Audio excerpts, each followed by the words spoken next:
한 주간 잘 지내셨습니까? 예배를 드린다는 게 참 귀한 것 같습니다. 지난주 중에 저희 아내가 저한테 이야기하더라고요. 목사가 왜 주일 예배를 기다리지 않느냐라는 화두를 던졌습니다. 그래서 기다려진다. 예배가 기다려진다. 왜 목사가 주일 예배가 안 기다려지겠냐? 다만 설교에 대한 부담이 커서 그게 힘들 뿐이지 예배는 늘 기다려지고 늘 은혜가 된다라고 그렇게 잠시 나눈 적이 있습니다. 여러분들은 어떻습니까? 우리 푸른나무 교회에 오시는 여러분들의 예배는 기다려지는 예배가 되기를 간절히 축원합니다. 그래서 올 때마다 살아계신 하나님을 만나는 그러한 예배 되길 원합니다. 오늘도 저는 또 찬송가 부르는데 청아한 주 음성 딱 그러는데 여러분 그 가사가 너무 멋있지 않습니까? 우리가 성경에서 하나님의 음성을 막 이야기를 할 때 많은 표현들이 참 있는데 청아하다라는 말, 그 음성이 얼마나 달콤하고 얼마나 기쁘고 얼마나 좋으면은 이 성경의 이 작사가가 그 청아한 음성이라고 표현했을까? 그러면서 하나님 나에게도 그 청아한 음성이 들려지기를 구합니다라는데 그래 나의 음성 내가 무섭게 혼내는 음성만 있는 게 아니야. 내가 정말 잔소리하는 음성만 있는 게 아니야. 너를 향한 나의 사랑을 고백할 때 청아 정말 그 쟁반에 옥이 굴러가는 옥구슬이 굴러가는 그런 아름다운 소리를 오늘 너희들에게 이야기할 거야. 막 그런 감동이 와서 찬송가를 부르지 못할 정도로 막 눈물이 지금도 막 눈에 눈물이 맺혀서 설교가 지금 막 보이지 않아서 좀 걱정이 되는데요. 어쨌든 여러분의 예배가 이런 하나님의 그 은혜가 감동이 되는 예배가 되기를 간절히 축원합니다. 그래서 예배 올 때마다 주님이 나의 구주시군요. 주님만이 나를 살리시는 분이군요. 주님의 그 음성이 정말 청아하게 내 삶 가운데 함께 하시는군요. 그렇게 고백하는 저와 여러분 되기를 다시 한번 축원합니다. 오늘 우리가 사순절 키워드로 우리가 이제 드디어 5번째로 맞이합니다. 5번째로 유혹이라는 키워드를 가지고 함께 말씀을 좀 나누고자 하는데요. 성경에 보면은 이 시험이라는 단어로 참 많이 나옵니다. 시험. 근데 이 시험을 자세히 살펴보면은 이 경우가 두 가지가 있습니다. 두 가지가. 어떨 때는 시험을 확인하는 경우가 있습니다. 그 신앙이 바르지 않는지 확인하는 경우. 그러나 어떤 때는 이 시험이 넘어뜨리는 그러한 모습으로 나타납니다. 그래서 우리가 성경의 한글에서는 시험이라고 되어 있지만 영어로 볼 때는 좀 더 쉽게 받아들일 수가 있는데요. 테스트라고 되어 있습니다. 사사기에서 하나님이 이 하나님의 백성들이 가나안 땅에 들어온 이후에 그 가나안 땅에 살 때 이 가나안 백성들이 가졌던 그 우상들 그것들을 그대로 둔 채로 하나님 저거 다 없애야 되지 않습니까? 라고 말할 때 그냥 그대로 두어라. 내가 저들을 시험해 보겠다라고 합니다. 그때 시험은 테스트의 의미입니다. 그러니까 쉽게 말해서 확인하겠다. 저들의 신앙이 흔들리겠지. 흔들리지만은 그럼에도 불구하고 하나님을 선택할 건지 여호와 하나님을 아버지라고 말할 건지 내가 확인해 보겠다. 근데 또 다른 시험, 오늘 우리가 읽었던 본문 말씀에 마귀가 예수님에게 와서 시험했을 때 그 시험은 영어로 표현하면 temptation입니다. temptation. 쉽게 말하면 유혹이랍니다. 유혹은 다른 말로 하면 넘어뜨리는 겁니다. 넘어뜨리는 거. 잡아뜨리는 거. 그래서 이 성경에는 이 확인의 과정, 그 다음에 네가 진짜 올바른 신앙인인지 확인하는 테스트의 시험이 있다면 또 다른 한편에서는 정말 넘어뜨려버려서 아예 이거는 뭐 하나님의 백성이 아닌 사람으로 만들어버리려고 했던 것. 그래서 아담과 하와에게 뱀이 와서 했었던 그 시험. 그래서 그게 성경에서 유혹이라고 되어 있는. 그래서 아예 완전히 화전 불가할 정도로 넘어뜨려버려서 하나님의 백성의 자리에서 아예 떠나버리게 만들어버리는 거예요. 그래서 이렇게 두 가지의 유형이 있는데요. 세상에서 이 학교에서 시험을 칠 때 여러분들 학교에 선생님들이 학생들을 향하여서 시험 문제를 낼 때 어떤 마음으로 문제를 낼 것 같습니까? 어떤 마음으로 문제를 낼 것 같습니까? 우리 올해도 이제 11월 달에 되면 이제 수학 능력 평가 수능이 오는데요. 그 수능을 칠 때 어떤 마음으로 시험 문제를 풀지 할까요? 제가 이제 벌써 이제 목사 안수를 받은 지 2016년에 목사 안수를 받아서 16, 17, 18, 19, 20, 21, 22, 23, 24 벌써 8년 차네요. 목사 안 하겠다고 목사 고시 안 친다고 도망가다가 태중교회 담임 목사님한테 멱살 붙잡혀 실제로 멱살 잡힌 건 아니고 막 붙잡혀가지고 왜 신대원도 졸업했 너 왜 목사 고시를 안 치려 하느냐 막 당장 뭐 헛동들면서 목사 고시 쳐 해가지고 목사님 저는 그냥 찬양 사역만 하고 정선 사역만 하고 싶은데요. 그런 게 어디 있어? 목사해서 그거 하면 되잖아. 거의 뭐 목사님이 멱살 이렇게 멱살 캐리어라고 합니까? 이렇게 멱살 잡혀서 끌려가가지고 정말 시험을 치고 이제 내려온 적이 있습니다. 그래서 15년 그리고 2016년 두 번 쳐서 봄에 합격해가지고 2016년 가을에 안수를 받았었는데요. 제가 시험을 칠 때 오늘 이 두 가지 유형이 딱 똑같이 나왔습니다. 제가 나중에 알고 보니 이 목사 고시에는 두 가지를 다 이야기한답니다. 하나는 테스트고 하나는 템테이션이고.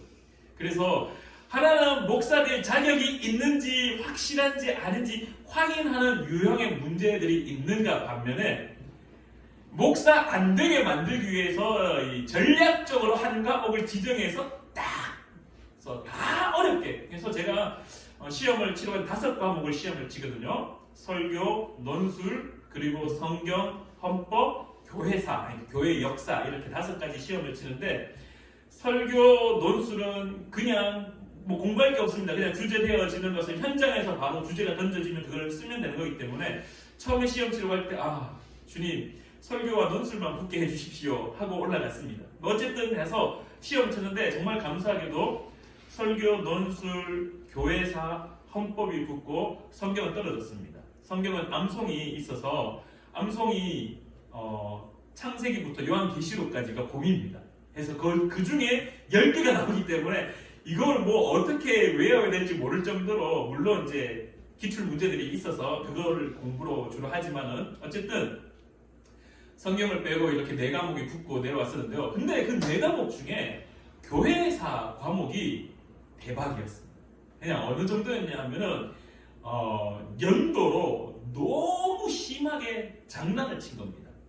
정말 알지도 못하는 종교회의의 연도를 막 적으라 그러고 그 연도를 가지고 장난친 겁니다. 그래서 알고 보니 다른 과목들은 논술이나 뭐 설교나 교회, 헌법이나 성경 전부 다 목사의 자질이 있냐 없냐를 확인하기 위하여서 그렇게 문제를 냈었는데 제가 치는 그 연도의 교회사 과목은 작정하고 목사 안 되게 하려고 넘어뜨리려고 작정하고 문제를 너무너무 어렵게 냈던 겁니다. 심지어 목사님들도 봐도 도대체 이 종교회의가 있었는지 없었는지조차도 모를 정도의 그런 정말 이 세계의 역사에 대해서 꿰뚫고 있지 않으면 모를 정도의 그 문제. 쉽게 예를 들어서 칼케돈 회의의 가장 중요한 핵심은 뭡니까? 라고 하면은 신조가 정해진 것 이런 걸 적으면 되는데 이 칼케돈 회의가 몇 년, 몇 월, 며칠 날 일어났는지를 적어야 되는 그렇게 하더라고요. 그래서 이거는 테스트가 아니라 이거는 템테이션이구나. 이거를 우리를 넘어뜨리려고 하는구나 해서 결국 그 과목의 시험이 엉망으로 쳐버려서 저는 이제 교회에서도 떨어졌구나라고 생각을 했는데 저만 그랬던 것이 아니라 거기에 시험 치러 온 90% 이상이 전부 다 그 시험지를 받자마자 낭만하고 절망하고 나와서는 그 시험지를 찢으면서 나는 목사 아닌가 보다라고 하고 막 그렇게 했던 기억이 납니다. 어쨌든 제가 말하고자 하는 것은요, 이 성경에서 시험이라는 것은 이 신앙이 바른지 안 바른지 확인하고자 하는 그 테스트의 유형이 있다라면은 또 다른 한 가지는 넘어뜨리고자 하는 이 템테이션의 유형이 있다라는 겁니다. 오늘 저와 여러분이 함께 고민하고 나눌 포커스는 테스트는 우리가 다른 기회에 또 사사기 말씀을 가지고 함께 공부를 해보고 함께 말씀을 나누고요. 오늘은 이 유혹에 대한 부분들을 우리가 초점에 두고 한번 말씀을 나눠보고 싶습니다. 유혹은 앞서도 언급드렸듯이 딱 목적이 있습니다. 유혹은요, 넘어뜨리는 거. 우리 오늘 첫 번째 사진 한번 보여주시겠습니까? 오늘 우리가 본문을 읽었던 첫 번째 말씀을 가지고 우리가 한번 사진을 보시면은 이 사진이 중세시대 때 사진인데요. 예수님이 오늘 본문 말씀을 그대로 표현한 겁니다. 이렇게 돌을 가지고 떡을 만들어 먹어라 그러면서, 그리고 또 높은 곳에 올라가서 천하 만국을 보여주고 이 모든 권리를 내게 주겠다 유혹하고, 그리고 마지막에는 성전 꼭대기에서 뛰어내리라 그러면 천사들이 너를 이렇게 안전하게 받아줄 거다라고 그렇게 유혹하는 것. 이러한 장면이 예전 중세시대 때부터, 아니 그 이전부터 화두였고, 그리고 이것이 예수님이 받으셨던 시험으로서 우리가 익히 잘 알고 있는 장면입니다. 근데 여러분들, 오늘 제가 이 그림을 보면서 문득 이런 생각이 들었습니다. 여러분들 그림에 보면은 예수님이 좀 더 크게 그려져 있고 마귀는 어떻게 그려져 있습니까? 좀 더 이 사탄은 좀 작게 그려져 있습니다. 여러분들 머릿속에 사탄의 이미지, 마귀의 이미지, 예수님의 이미지는 동등한 위치에 있습니까? 아니면은 이렇게 하나님이 당연히 더 크고 이 마귀는 저 밑에 그냥 짜부러져 있는 것으로 생각하십니까? 이 사탄하고 이 예수님, 하나님하고는 절대로 동일선상에 있는 분이 아닙니다. 그림에서도 그것을 아마 비유적으로 설명하고 있는 것 같은데요. 하나님은 창조주이십니다. 예수님은 그 창조의 자리에 함께 하셨던 창조주이십니다. 성령님도 마찬가지로. 그래서 이 창조주의 창조물 중에 쉽게 말하면 마귀도 피조물이었는데 그 피조물이 어느 순간 변질되어서 떨어져 나가버린, 하나님의 자녀의 자리에서, 하나님의 창조물의 자리에서 떨어져 나가버린 하나의 피조물에 불과한데, 자, 그러면 여기에서 질문이 생길 수밖에 없습니다. 예수님은 마귀에게 시험을 받을 수 있는 분인가? 어떻습니까? 예수님은 앞서 언급드렸듯이 창조주입니다. 창조주. 우리를 창조하신 분입니다. 우리를 창조하신 분. 근데 마귀가 예수님에게 대항하는 것까지는 그렇다 칩시다. 네가 그렇게 잘났냐? 나도 그렇게 잘났다라고 이렇게 마귀가 예수님을 향해 항변을 하거나 대항을 하거나 따지고 들 수는 있다라고 우리가 생각해 본다면, 근데 오늘 성경을 자세히 읽어보시면은 우리가 잘 알고 있듯이 지금 마귀는 어떻게 합니까? 예수님을 넘어뜨리려고, 무너뜨리려고 완벽히 그 앞에 서서 유혹하고 있다는 겁니다. 질문입니다. 아니, 마귀가 예수님을 무너뜨릴 수 있는 능력이 있을까? 과연 예수님은 마귀에게 시험을 받을 수 있는가라는 질문이 해결되지 않으면 오늘 본문이 출발할 수 없다라는 겁니다. 어떻습니까? 마귀가 예수님을 정말 넘어뜨릴 수 있습니까? 우리가 복음서를 통하여서 예수님의 기적들을 우리가 한번 머릿속에 상기 한번 시켜보시겠습니다. 예수님이 이적을 행하실 때마다 마귀가 뭐라고 고백하냐면, 사탄이 뭐라고 고백하냐면은 내가 너 하나님의 아들인 걸 안다. 그래서 나한테 하지 마라. 여러분들 기억나시죠? 귀신 들린 자가 예수님을 향하여서 내가 네 하나님의 아들인 걸 아는데 왜 나한테 와서 이렇게 하느냐? 네 그냥 지나가라. 나한테 아무것도 하지 말고 그냥 지나가라. 그럴 때 예수님이 나가라 라고 했을 때 귀신은 한마디도 하지 못하고 도망가 버립니다. 떠나가 버립니다. 사람이 치유되어 버립니다. 회복되어 버립니다. 그러한 관점으로 봤을 때 마귀는 예수님을 넘어뜨릴 수 없는 존재입니다. 짝이 안 된다는 거죠. 쉽게 말하면 마귀는 예수님한테 뭔가 들이댈 수 있는 존재냐? 나에게 어떤 걸 뭐라고 해야 될까요? 싸움조차 되지 않는, 싸우려고 노력해봤자 이미 승패는 정해져 있는, 어떻게 해서든 들이대려고 해보지만은 들이댈 수 없는 그러한 존재가 마귀라는 겁니다. 이 레벨 자체가 다르다는 겁니다. 레벨 자체가. 여러분들 레벨이 사람이 물론 레벨이 있는 건 아니지만은 청소년들, 청년들이 좋아하는 게임에 보면요, 레벨 1부터 성장시켜서 레벨 99가 되면은 더 이상 성장할 수 없는 단계입니다. 근데 그 레벨 99는요, 지나가는 그 몬스터, 지나가는 나쁜 놈들 칼만 스치기만 해도 그냥 다 죽어버립니다. 쉽게 말하면은 예수님의 레벨은 99라면은 마귀의 레벨은 1밖에 되지 않는다라는 겁니다. 그냥 한마디의 선포에 그냥 마귀들은 그냥 도망가버릴 수밖에 없고 사라져버릴 수밖에 없는 그러한 존재. 그럼에도 불구하고 오늘 성경에서는 예수님을 향하여 유혹하고 있다는 것, 시험하고 있다는 것. 왜?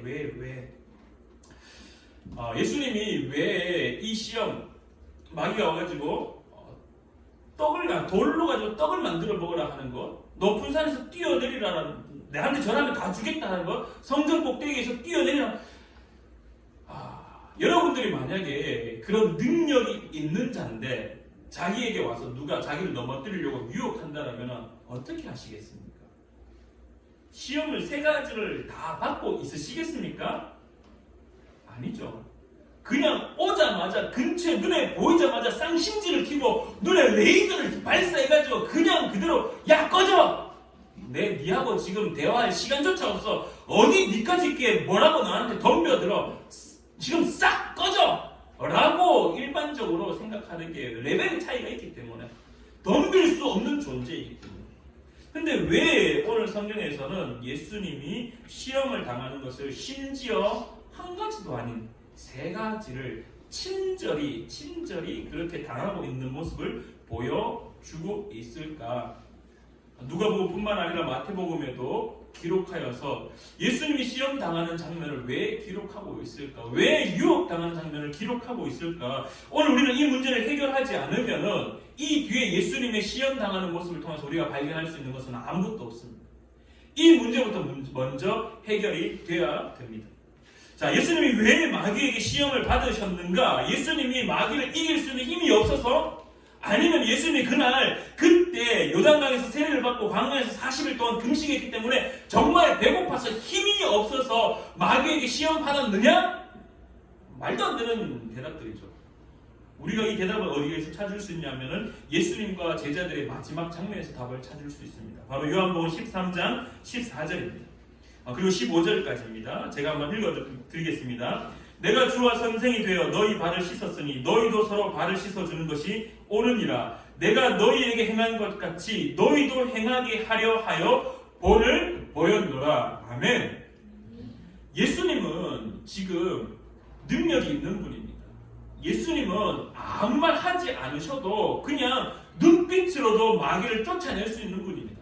예수님은 이 땅 가운데 오신 것도 지금 놀라운 일인데 와서 행한 그 모든 이적들, 기적들, 표적들 그리고 그 삶의 모든 한 가지 전부 다가 사람들한테 설명하지 않고도 그냥 자신의 삶을 살아가버려도 상관없는 분이셨습니다. 그런데 왜 일일이 제자들에게 설명하고 왜 일일이 그들 앞에 손수 볼을 보이고 왜 일일이 그들 앞에 말을 하시고 선포하시고 행하시고 이적을 하시고 그리고 오늘도 이렇게 시험을 받으셨느냐? 결국 요한복음 13장 14절에 나와 있듯이 내가 주와 선생이 되었다. 예수님은 우리의 주님이시고 또한 선생님이기 때문에 뭘 하셨나? 본을 보이실 수밖에 없던 분이다. 예수님이 왜 시험 받으셨냐라고 질문하셨을 때 그가 배고파서요? 정말 단순한 이야기죠. 그가 성령에 이끌려서 그냥 그렇게 가서 성령 때문에 받았다?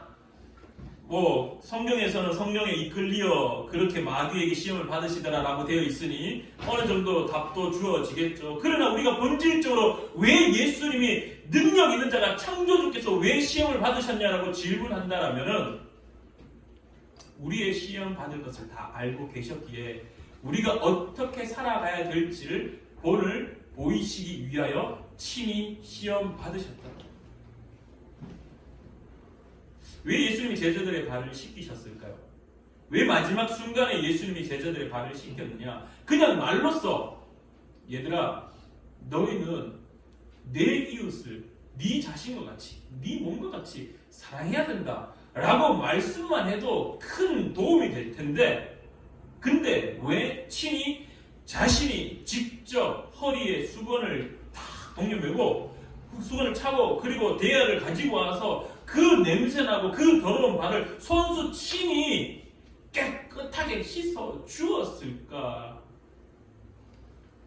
바로 실질적으로 예수님이 그렇게 했던 것을 보여줌으로써 너희들도 이렇게 살아라고 그렇게 말씀하고 있더라고요. 몸으로 직접 보여주는 것. 그래서 시험 받으시는 이유가 무엇인가라고 질문한다라면 능력이 없어서가 아니라 오늘 능력 없는 우리 때문에, 우리가 받을 그 시험들 때문에, 얘들아, 나도 능력이 있어서 다 해결할 수 있는 자였지만 너희들을 생각하니 앞으로 너희들이 받을 그 시험 내가 이렇게 이겨나가는 것을 몸소 보여줄게. 그러니 너희도 이 유혹을 한번 이겨내보지 않겠니? 오늘 우리가 먼저 머릿속에 기억하고 기록하고 새겨야 될 것은 왜 예수님이 시험 받았느냐? 예수님이 능력이 없어서 시험을 받고 그 유혹 가운데 서 있었던 것이 아니라 예수님 받으신 시험은 우리가 받을 시험을 알려주는 것, 그리고 또한 더 나아가 시험 받는 우리를 위로하고 격려하기 위함이라는 사실입니다. 자, 그럼 이제 조금 더 나아가서 그러면 이 유혹이 언제 오는가라는 것이 이제 우리에게 주어진 또 다른 문제입니다. 유혹이 언제 옵니까? 유혹이 언제 옵니까? 여러분들 유혹이 언제 옵니까? 유혹이 언제 옵니까? 유혹은요, 우리가 앞서 제일 먼저로 다시 한번 돌아가 보면 유혹은 누구에게 오느냐부터 우리가 한번 이야기를 해보면은 오늘 성경에서 말하는 유혹은요, 예수 믿는 사람들에게만 옵니다. 예수 믿는 사람들에게만 옵니다. 예수님이 유혹을 받는 장면을 우리가 한번 기억을 해보면요, 유혹은 예수님이 세례를 받은 그 시점에 오기 시작합니다. 누가복음 3장 21절과 22절에 보면은 요단강에서 예수님이 세례를 받습니다. 그래서 이는 내 사랑하는 아들이라라고 공식적인 선언이 선포되어집니다. 이는 내 사랑하는 아들이다라고 공식적으로 선포된 다음에 4장 1절 말씀 이렇게 합니다. 예수께서 성령의 충만함을 입어.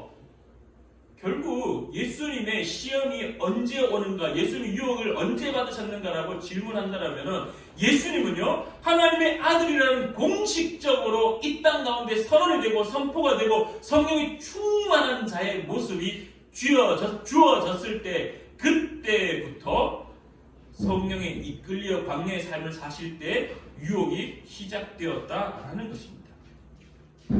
자, 그러면은 이것이 우리에게 무엇을 말하느냐? 결국 오늘 우리에게 유혹이 언제 오느냐라고 질문한다면은 여러분이 예수를 그리스도로 고백하는 그 순간부터 시작되었습니다. 이미 유혹은 여러분이 예수를 그리스도로 고백하는 그 순간부터 시작되었습니다. 그러면 이렇게 질문할 수 있겠죠? 목사님, 유혹은 도대체 언제 끝납니까? 유혹은 도대체 언제 끝납니까? 쉽게 말해, 이렇게 힘든 거, 이렇게 나를 넘어뜨리려 하는 거 도대체 언제 끝납니까? 나는 좀 평안하게 살고 싶습니다. 언제 끝납니까? 죄송합니다. 안 끝납니다. 안 끝납니다.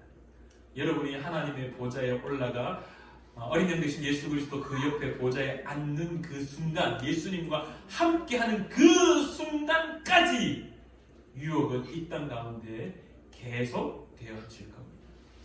너무나 불편한 진실이죠.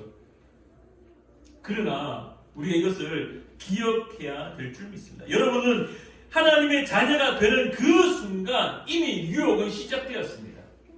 계속해서 넘어뜨리는 자, 속이는 자, 넘어뜨리려고 여러분을 계속해서 우는 사자같이 이를 갈며 계속해서 쳐다보고 있습니다.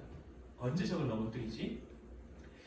비그리스도인들, 이런 이제 선을 끊는 걸 저는 좀 싫어하지만 아직 예수를 그리스도로 고백하지 못한 이들, 그들은 마귀는요 넘어뜨리지 않습니다. 왜? 이미 자기 편인데, 이미 그들의 손에 잡혀있는 자들인데, 이미 소위 말해 공중권세에 잡은 자들, 이미 악한 영에 사로잡혀 있는 자들인데 그들에게 신경 안 씁니다. 마귀의 유혹에 오늘 역시 나와 있지만 언제부터 시작되느냐? 마귀 유혹은 우리가 하나님을 아버지로 고백하는 그 순간부터 유혹이 시작되어지면서 그 유혹은 어떻게? 우리를 계속해서 넘어뜨리려고 살살 다가오고 있다라는 것입니다. 언제 끝나나요? 절대 끝나지 않습니다. 하나님의 보좌에 가는 그 순간까지 여러분을 넘어뜨리기 위하여서 여전히 그들은 계속해서 설치입니다. 예수님도 하나님의 아들이라고 공식적인 선언이 있고 난 이후에 첫 번째로 나오는 것이 바로 사탄의 유혹이었다라는 것입니다. 자, 그러면은 이제 좀 더 나아가서 유혹이 언제부터 시작되어서 언제까지 마치냐라고 우리가 나눴다면 이제 그러면 도대체 마귀는 무엇을 유혹할까? 어떤 것을 넘어뜨리려고 할까? 어떤 것을 넘어뜨리려고 할까? 어떤 것을 넘어뜨리려고 할까요? 많은 이제 삶의 어떤 유형으로 많이 나타나겠지만은 그러나 오늘 저와 여러분들은 원론적인 것을 이야기를 하고자 합니다. 무엇을 유혹하느냐? 오늘 우리가 봐야 될 말씀이 있다라면은 누가복음 4장 3절 초반부입니다. 예수님의 대답과 예수님이 3번 시험에서 대답하신 것들 다 중요해서 말씀을 많이 나누었습니다. 저도 예전에 한번 이 말씀을 가지고 나눈 적이 있었는데요. 오늘은 4장 3절 전반부에 있는 것에 포커스를 좀 두기를 원합니다. 4장 3절에 마귀가 이렇게 이야기합니다. 예수님을 향하여 시험하실 때 마귀가 이르되 네가 만일 하나님의 아들이거든. 네가 만일 하나님의 아들이거든. 지금 마귀가 예수님을 넘어뜨리려고 할 때 무엇을 넘어뜨리려고 하냐 하면은 네가 만일 하나님의 아들이거든. 네 진짜 하나님의 아들이가. 네 진짜 하나님의 아들이면 한번 하나님의 능력을 펼쳐봐. 지금 마귀는요 실질적으로 하나님의 아들의 능력, 돌이 변하여 떡이 되는 거 그거 관심 없습니다. 자기에게 절해가지고 권위를 받는 거, 권위를 주는 거, 예수님이 절해가지고 나중에 그 마귀가 가지고 있던 천하만국의 영광을 누린 거 관심 없습니다. 뛰어내려서 천사가 와서 안아주는 거 마귀는 아마 관심 없었을 겁니다. 마귀가 가장 관심 있는 것은 무엇이냐? 네 진짜 하나님의 아들인가? 네가 만약 하나님의 아들이거든. 네 진짜 하나님의 아들인가? 마귀는 무엇을 유혹하느냐? 예수님의 그 신분, 예수님의 그 정체성, 예수님의 그 아이덴티티를 지금 넘어뜨리려고 하고 있다는 겁니다. 오늘 저와 여러분이 마귀의 유혹이 있다라고 했을 때 그 마귀의 유혹은 무엇이냐라고 질문한다면요, 바로 나의 정체성을 무너뜨리려고 하고 있다는 겁니다. 마귀의 유혹은 우리의 정체성을 무너뜨리는 것이 목적이랍니다. 뒤에 마귀의 자녀가 되어서 뭔 크게 악한 일을 하고 마귀가 진짜 내 자녀, 마귀의 자녀가 되어서 공중 권세 잡힌 자가 되어서 그 악한 행위를 하는 것, 거기에 목적을 두고 있다? 아니요, 그건 나타나는 현상에 불과한 겁니다. 마귀의 진짜 목적은 뭐냐? 네가 진짜 하나님의 자녀야? 아닐 텐데. 네 하나님의 자녀라면은 하나님의 능력 나타내봐. 네가 진짜 하나님의 아들이고 딸이라면은 네 삶에 하나님의 능력을 한번 펼쳐봐. 근데 우리의 삶에는 하나님의 능력이 나타날 때도 있지만 나타나지 않을 때도 있다는 겁니다. 그러면서 우리에게 무엇을 심겨주느냐? 네 진짜 하나님의 자녀 맞아? 나 진짜 하나님의 자녀 맞을까? 라는 그 의심을 심겨주고 있다. 능력에 관심 없습니다. 어떤 일을 행하는 거 관심 없습니다. 무엇에 가장 깊은 초점이 있느냐? 네가 진짜 하나님의 아들이냐? 창세기 3장에서 우리가 지난주에도 말씀 나누었듯이 마귀가 뱀의 모습으로 아담과 하와를 유혹합니다. 하와에게 왔습니다. 너 이거 먹어봐. 너 이거 먹으면은 어떻게 된다고요? 하나님과 같이 될 거예요. 하나님과 같이. 하와 너 이거 먹으면은 내가 너 잘 살게 해줄게. 하와 너 이거 먹으면은 악한 영에 사로잡힌 자가 되어서 악한 영의 권세를 선포한 자가 만들게. 이렇게 뭔가 이 딜을 할 때 그런 악한 영의 권세, 권력으로 딜을 하는 것이 아니라 너 하나님과 같이 될 거야. 다시 말하면은 창조주의 능력을 가질 수 있는 신분이 될 거야. 다시 말하면 너 하나님의 자녀가 하나님 없이는 살아갈 수 없다는 그 정체성을 다 무너뜨려 버린다는 겁니다. 마귀는요 무엇을 넘어뜨리느냐? 오늘 여러분들이 살아가고 있는 환경, 오늘 여러분이 살아가고 있는 하나님의 자녀로서의 권세, 물론 그거를 넘어뜨리려고 하고 있지만 그러나 본연의 목적은 무엇이냐? 너 진짜 하나님 아들 맞아? 근데 왜 네 삶은 그래? 너 진짜 하나님의 자녀 맞아? 그럼 이거 한번 해봐. 너 진짜 하나님의 자녀 맞아? 그럼 이런 능력 나타나야 되는 거 아니야? 그러면서 우리에게 의심을 심겨주고 있다라는 겁니다. 여러분 어떻습니까? 신앙생활을 하다 보면은 가장 힘들 때가 언제냐면요. 정말 삶이 불편해서, 삶이 어려워서 이 삶의 문제에 대해서 힘겨워지는 것도 물론 힘든 겁니다. 그러나 정말 힘든 거는 뭐가 어디에 있냐면요. 주일 예배 때마다 그리스도인이라고 말하면서 그러나 머릿속에 나 진짜 그리스도인 맞아라고 하는 그 의심, 그것이 생길 때 우리의 신앙은 가장 힘든 시간을 겪는 것입니다. 의심하는 순간 무너져버려요. 마귀는요, 뭐 큰 거 막 회사가 부도나게 만들고 뭐 삶에 뭐 저 힘들게 우리가 욥기서를 읽을 때마다 그 욥이 받는 그 고난, 그게 우리의 삶의 가운데 떨어졌을 때 정말 힘들다, 고난 가운데 있다. 아니요. 그거는 나타나는 현상에 불과한 겁니다. 마귀는 진짜 우리에게 무엇을 요구하느냐? 너 진짜 하나님의 자녀 맞아. 의심하게 한다. 의심하게.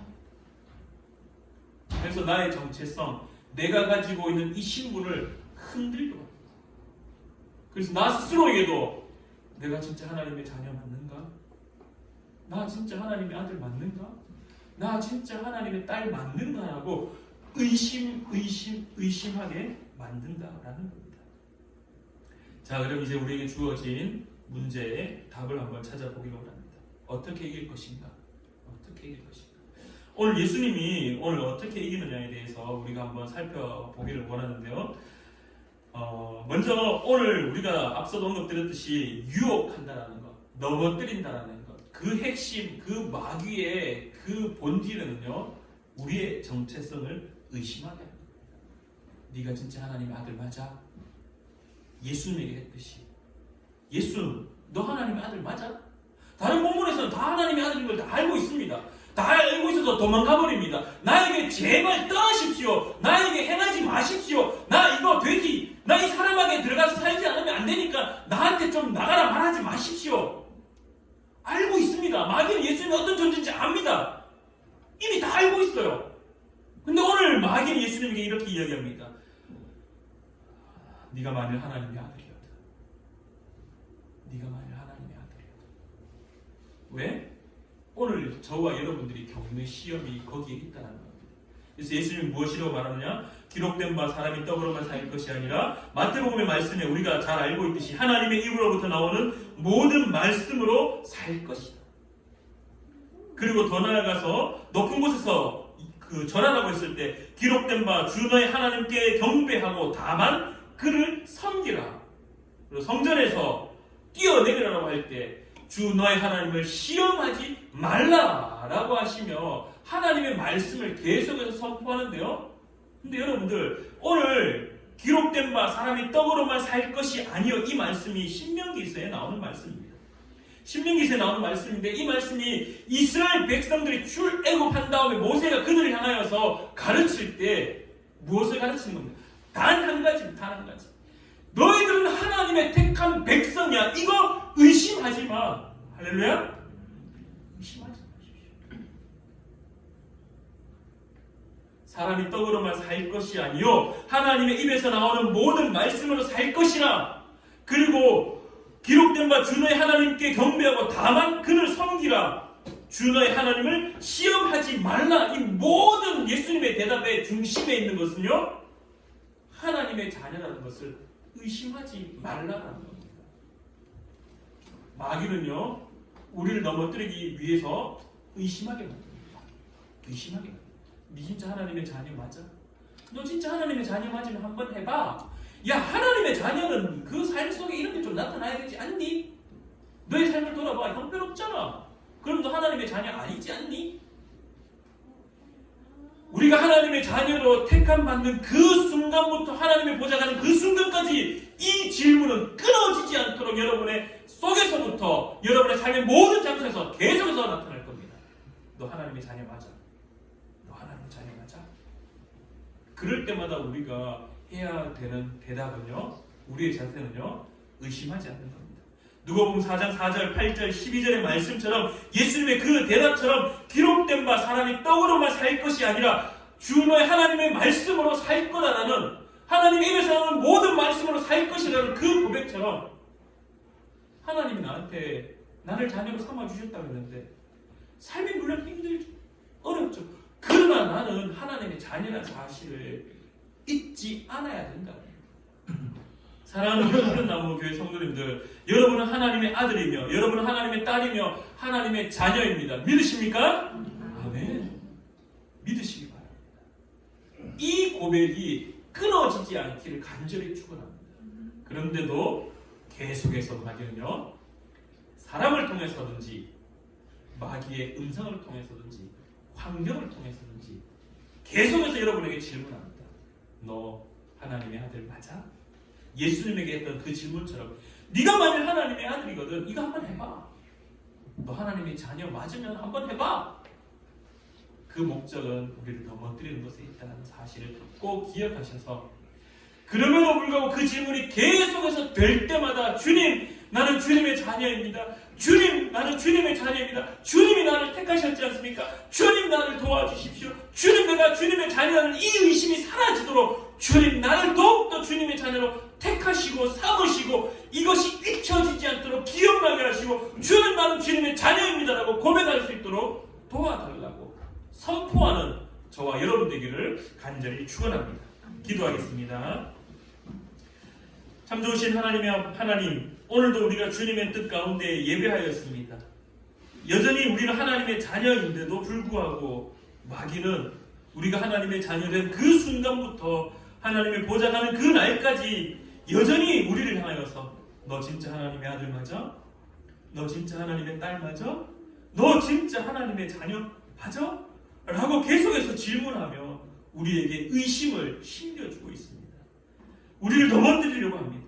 하나님 아버지, 그럴 때마다 예수 그리스도의 그 시험을 기억하여서 예수님의 그 대답을 기억하여서 하나님의 아들이라는 사실, 하나님의 딸이라는 사실, 하나님의 자녀라는 사실을 의심하지 말고 계속해서 주님의 도움으로 고백하는 자 될 수 있도록, 나는 하나님의 아들이며 나는 하나님의 딸이며 나는 하나님의 자녀라는 그 놀라운 은혜를 고백하는 사랑하는 우리 푸른나무 교회 성도님들 될 수 있도록 주님 도와 주시옵소서. 오늘도 주님 앞에 고백합니다. 우리의 삶이 여전히 힘들고 우리의 삶이 여전히 어렵고 우리의 삶이 힘들어 넘어져 허우적거릴지라도 여전히 마귀가 우리를 유혹하기 위하여 네가 진짜 하나님의 아들이냐라고 질문할 때마다 주님, 나는 주님의 자녀입니다. 주님, 나는 하나님의 아들입니다. 주님, 나는 하나님의 딸입니다 라고 주님의 도우심으로 고백하는 자 될 수 있도록 도와주시옵소서. 오늘도 함께하여 주심에 감사드리며 살아계셔 역사하시는 예수님의 이름으로 기도드리옵나이다. 아멘.